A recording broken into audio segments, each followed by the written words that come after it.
Welcome to the NetSuite video series provided by Rand Group. My name is Jamie Setterbo, and in today's video, we'll be going over NetSuite's Global Search feature. This is your global search bar. It's at the center top of any page, no matter your role.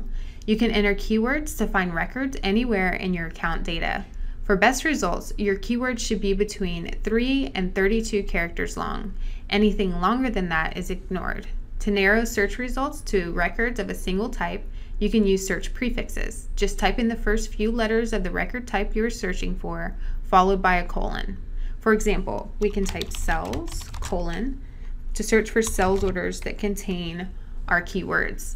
If the record you're searching for comes up in the auto suggest, you can click that to immediately open the record, or you can press enter to get a list of results. We can also change this to INV to get a list of invoices that match those keywords.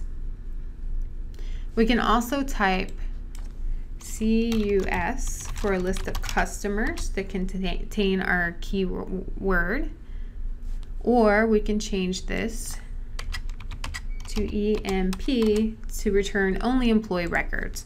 If we type a plus sign at the end of our keywords, our list of results will now include inactive records.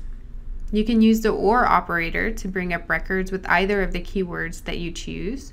Just make sure that the OR is uppercase. Hit enter, and now we have a list of results that include either of our keywords.